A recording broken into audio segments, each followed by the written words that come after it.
feeling a little disoriented. It's just weird for me not to have an advisor. I can tell you what to do. It's more than that. I can tell you what to think. I need someone I can trust. Oh. There's no denying that Obi-Wan Kenobi rocked a robe and maintained an alias better than anyone on the planet of Tatooine. Which is why, a long time ago, back in 2016 to be exact, when Disney announced plans to return to the galaxy far, far away by producing a collection of eponymous prequel films based on individual characters' backstories, Obi-Wan's name quickly appeared on the shortlist. The movies would be connected to each other and to the rest of George Lucas's sprawling universe by the presence of the subtitle, A Star Wars Story. Not long after the announcement, The Hollywood Reporter polled fans of the franchise asking which character, in their considered and perhaps obsessive opinion, would be most worthy of his or her own spin-off. Not surprisingly, the intrepid Jedi warrior Obi-Wan was the resounding favorite. I have a bad feeling about this. I don't sense anything. Sadly, the excitement of an avid Star Wars fandom wasn't enough to put an Obi-Wan movie into production in a timely manner, let alone at light speed. And the blame for that falls squarely on the shoulders of that cocky Han Solo and his financially disappointing spin-off. But that's a Star Wars story for another time. The good news is that after 7 years of waiting, the Star Wars community is finally getting what it asked for. Obi-Wan Kenobi, at long last, receiving the attention he deserves in his miniseries on Disney+. Hello there. The 6-episode arc called What Else, Obi-Wan? Premiered May 2022. It drops us into the character's timeline a decade after the revenge of the Sith, while Obi-Wan is in hiding on Tatooine as an enemy of the Empire. So, why do you suppose the most devout Star Wars fans have been so eager to catch up on this unknown portion of Obi-Wan's life? Sure, Ben was a nice old guy, but when you think of Luke Skywalker's emergence as a promising young Jedi, you can really make the argument that the bulk of the credit goes to Yoda, right? Yoda is the one who put Luke on the proper path to Jedi greatness. It's true that Yoda brought the quest to fruition, but here's the thing. Long before that swamp-dwelling, syntactically challenged little Grandmaster was dazzling Luke with wisdom like adventure, excitement. A Jedi craves not these things. And when 900 years old you reach, look as good you will not. Old Ben Kenobi had already laid the groundwork by placing Luke's first lightsaber in his grasp and saying really cool stuff like this. For over 1,000 generations, the Jedi Knights were the guardians of peace and justice in the Old Republic.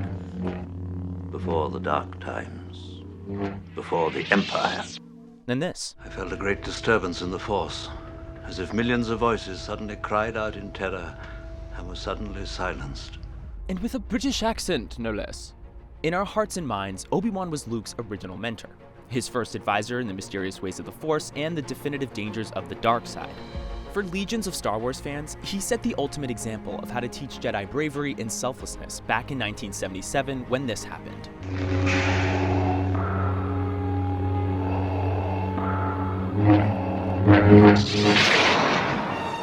Did you catch that? That, right there. The look. Did you see the look? That, my friends, is mentorship at its finest. There is a depth of understanding that passes between Ben and Luke in that moment. Obi-Wan walked so Yoda could run. Although, technically, Yoda didn't actually run. He kind of limped. At best, he waddled. But we digress. Obi-Wan's motivation for providing such excellent mentorship to Luke probably has a lot to do with the fact that he totally dropped the ball. That is, the Marksman H training remote, with his previous apprentice. We meet again at last. The circle is now complete. When I left you, I was but the learner. Now I am the master. Only a master of evil, Darth. Yep, that's the one. No wonder Kenobi felt he had to step up and take another crack at the whole mentor thing with Vader's son. Luckily, the second time was a charm for Obi-Wan, but Anakin's pivot to the dark side got us thinking about all the ways mentoring could go wrong. Even when the mentor, in his or her own way, quote, meant well. Sorry. We thought it might be interesting to take a look at a few movie and TV mentors who didn't hit the mark, be it because of their own human, or not human, frailty, or from just plain bad luck. So here are some instances of fictional mentor-mentee relationships that resulted not in shining examples of goodness and worth, but well, something else entirely. And how do you rid the world of mentors who are so dangerous, they might as well be called dementors? God, I can't help but make a Harry Potter reference here. Or anytime. Seems logical to begin our bad mentor quest right in Obi-Wan's own backyard, the Star Wars universe.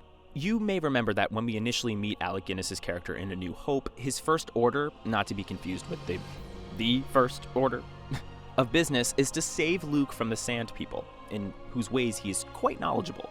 The Sand People are easily startled, but they'll soon be back, and in greater numbers. Oh, they came back all right, and in much greater numbers. In fact, there's an entire supporting cast of them in Disney Plus's original series, The Book of Boba Fett. For decades, Boba Fett had been presumed dead, but to paraphrase Mark Twain, the report of his death was an exaggeration. The menacing bounty hunter, it turns out, wasn't deceased. He was merely unavoidably delayed inside the slimy guts of a Sarlacc. And just when you think he's caught a break by escaping from that intestinal prison, Fett goes and gets himself captured. Fett's captors turned out to be the Tuskens, originally introduced to us by Obi-Wan himself as the Sand People. They proceed to teach Boba Fett some very useful combat techniques and survival skills, a debt he repays on more than one occasion. For these reasons, it is our assertion that during Boba Fett's indentured servitude, the Tuskens were acting in a mentorial capacity. And how did that turn out? Well, in our opinion, it was kind of a wash. As interesting as it all was, and as important as it was to explaining away a major gap in the quasi-villain's timeline, the storyline just didn't delve deeply enough into how profoundly, if at all, the interaction impacted the bounty hunter's worldview. Is Boba Fett a changed man when he leaves them? Not that we can see. All in all, they weren't bad mentors, insofar as they had no quantifiably negative effect on Fett's already suspect character. They just didn't seem to get under his disfigured skin much at all. That seems like a missed opportunity to us. Mentors sending their mentee away exactly as he was before.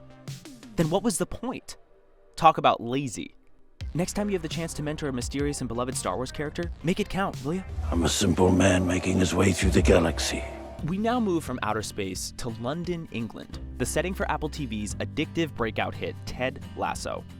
Jason Sudeikis is, as per usual, unwaveringly likable as the titular soccer coach, a job he took for all the wrong reasons. Little does he realize that his boss Rebecca's only motivation in hiring him was to get revenge on her wealthy ex-husband, Rupert. Ted's position as head coach of AFC Richmond essentially makes him a mentor to the entire team, and for the most part, he's equal to the task. And then there's Nate. Ah, sweet, vulnerable, starry-eyed Nate, who is so soft-spoken he basically whispers everything he says throughout the entire first season. Yeah, of course, yes, of course. Eventually, with a little prompting from Ted, Nate learns to speak up and impress. It's your anger. That's your superpower. That's what made you one of the best midfielders in the history of this league. To showcase his abilities in the hope of gaining Ted's esteem. And it seems charming at first. Coach Lasso does an exceptional job of drawing the younger man out of his shell. Then Nate's desire to be recognized goes from endearing to pathological real fast. Rather than paying it forward by showing others the kindness Ted has shown him, Nate's ego inflates like it's on steroids. And he gets mean. Real mean. You shrew, you did this, didn't you? Why so hostile, Nathan? Right, I'll tell you why. So mean, in fact, that he decides to betray his mentor by leaking to a reporter the truth about Ted's panic attack. It is an act so ruthless, so vengeful, it's almost hard to... But let's be clear. None of this, absolutely none of it, is Ted's fault. And we'll fight anyone who even suggests that it is. Ted is blameless. Ted is pure. From the minute he sets foot in that clubhouse, he turns himself inside out to do everything right, all in the best interests of his boss and his players. Indeed, his only real mistake is failing to notice how closely to the edge of instability Nate was teetering. And therein lies the greatest risk of being a mentor. No matter how careful you are, how selective in your choices of apprentice, you can never really be sure how your guidance will manifest itself. And if you have even an ounce of human decency, you'll probably feel responsible for the actions of your protege, even when those actions were the exact opposite of what you were striving for. It happens. The last image of Season 2 is a full-on ice pick to the belly. And not just because we realize the extent of Nate's betrayal, but because we realize the extent to which his hair has gone gray. What is going on with that? It was jet black when we started. How old is this guy supposed to be anyway? And was he coloring it all that time? Or his sudden fall into the abyss of villainy has some sort of reverse Dorian Gray effect on him? Given the genius with which the show is written, it's likely Nate's new look is meant to overtly symbolize his moral deterioration, his downward slide from innocent sidekick to full-on bad guy, his loss of youthful innocence. In any case, in the spirit of Ted Lasso's unique coaching philosophy, we're going to take a completely different approach on this one. We're not going to penalize Ted at all, even though he failed pretty miserably in his mentoring duties. Instead, we're giving a major red card to Nate. Everybody loves you. The great Ted Lasso, I think you're a f***ing joke. Let's take a look at the highly dysfunctional and yet somehow strangely heartwarming relationship that exists between cowboy Rip Wheeler and ranch owner John Dutton on Yellowstone. We learned through a series of flashbacks that as a boy, Rip escaped an abusive household by killing his own father. Now, we understand that the moral, ethical, and psychological implications of such a crime can be debated until the cows come home, but for the sake of argument, and because Rip, played with grit, warmth, and a knee-melting smile by Cole Hauser, is such a lovable anti-hero, let's just agree he was acting in self-defense and leave it at that. There are a lot of rumors about you, Mr. Wheeler. All of them bad. Well, most are probably true. It's no exaggeration to say that by taking Rip in and giving him a place at the Yellowstone, John Dutton saved his life. But would it have been better for a whole lot of other people's lives if he hadn't? Yeah, maybe. Fans of the show know that every bad act Rip carries out is at the behest of his mentor, John Dutton, who seems to believe that keeping his land is not only his God-given right, but also some kind of sacred imperative. Rip has yet to question it. He just keeps following orders and driving enemy after enemy to the train station. You be smart about this. You figure out a plan that works. And you take that trash to the train station. Yes, sir. It's worth mentioning that his daughter is a pretty horrific mentor as well. Actress Kelly Riley is nothing short of riveting in her role as Beth Dutton. Her every performance is as breathtaking as the Montana scenery. For Beth, nothing is off limits when it comes to protecting her daddy's ranch. The desire to mentor must be in the Dutton genes, because when Beth meets a boy named Carter, at pretty much the exact moment the kid becomes an orphan, she proves herself to be her father's daughter by instinctively slipping straight into mentor mode. Oh, you know what they say, the world needs ditch diggers too. Look, we didn't say she was good at it. Okay, maybe she showed an iota of discretion when she took the cigarette back, but the writing was already on the wall. And later, when she becomes a kind of de facto foster mother to the boy, she makes things even worse. It's not that she doesn't care for the boy. She does. A lot. She just has an interesting way of showing it. Morning, Mama. You can't call me that. Why not? Because it's not true. And she does get points for taking him shopping. It seems Beth's perfectly fine with insider trader and market manipulation, but she draws the line at committing crimes of fashion. But if we're being honest, she did the kid a favor. That shirt was more hideous than the inside of a Sarlacc. Take the shirt off. In the iconic Francis Ford Coppola films The Godfather Part 2, Michael Corleone is given a lot of advice. It's kind of like if an organized crime family and a community mentoring program had a baby. As the once and future Don, Michael receives sage, professional tutelage from his big brother. Mwah! You're taking this very personal. And from his other big brother. I can handle things. I'm smart. Not like everybody says. Like dumb, I'm smart and I want respect. He even gets a bit of gastronomical guidance from a professional rival. Try the veal. It's the best in the city. Okay, so Solazzo's entree suggestion was technically directed to Sergeant McCluskey, but Mike was definitely paying attention. All this to show that former war hero and college boy Michael does not suffer from a dearth of helpful counsel. And while some might argue that the most important advice imparted to him comes from his own beloved papa, the Godfather himself, women and children can be careless, but not men. We think that when it comes to worthwhile life skills, the most important mentorship Michael receives is from his father's longtime business associate, Fat Peter Clemenza. No, we aren't referring to the scene in which the portly wise guy teaches Mike to assassinate a police officer. We're talking about this part. You see, you start out with a little bit of oil, and you fry some garlic. Then you throw in some tomatoes, some tomato paste, you fry it, you make sure it doesn't stick. You got it to a boil, you shove in all your sausage and your meatballs. Huh? And a little bit of wine. And a little bit of sugar. And that's my trick. Why don't you cut the crap? I got more important things for you to do. Wouldn't you agree? Everyone should have at least one good red sauce recipe in their culinary repertoire. And while there's no denying there's something heartwarming about this moment of male bonding, we mustn't lose sight of the fact that the reason Clemenza is sharing any of this with Mike in the first place is that the 5 New York crime families are currently waging war on each other. Pete is preparing this carb-forward, protein-heavy meal for the sole purpose of providing sustenance to the Corleone foot soldiers, who are about to engage in a battle that will have the streets of New York City running red with the blood of the other 4 families, and probably ruin a lot of innocent fedora hats in the process. We're not sure exactly what food group a pre-murder rampage meal falls into, but we're pretty sure Pete doesn't think there's anything unhealthy about it, which is what makes him such a good cook, and such a bad mentor. Michael, once his father's great hope of returning the olive oil importing company into a legitimate business venture, ultimately ascends to the highest office of the Corleone family, and on his watch, lots of people wind up swimming with the fishes. That a boy, Clemenza. Way to set an example. Leave the gun. Take the cannoli. This next example involves a mentor who's really just in it for himself. While most of the others on our list took on their mentorship with their tainted hearts wide open, this guy takes selfishness to a whole new level. When Jerry's girlfriend Abby loses her professional mentor, George offers to step in and take over the role. And what exactly does George have to offer in this capacity? I'm sick. I'm the one that needs help. Anyway, what we ultimately learn from George's mentoring efforts is that if you're gonna give someone the benefit of your experience, you really should have some understanding of the subject you're expected to teach. But conniving George has no qualms about circumventing his glaring lack of competence. Risk management. I'm not familiar with that. You'll have to explain it to me. I'll tell you what. Why don't you read this book, and let's just see if you can explain it to me. George, seriously? Compounding the humor, in a truly Seinfeldian twist of fate, Jerry agrees to mentor his arch-comedic rival.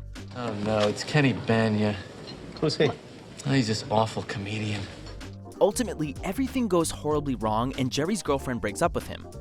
But what did you expect? It's a show about nothing, and that's exactly what these protégés get. Nothing. Why do they call it Ovaltine? The mug is round, the jar is round.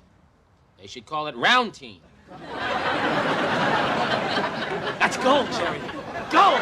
Everyone who's seen Disney's Encanto knows that we don't talk about Bruno, no. But how about we talk about Abuela? Grandmas in movies and television are generally portrayed as lovable, kind, endlessly understanding.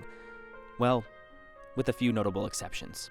I did unspeakable things to protect my family, or watch them being done on my orders.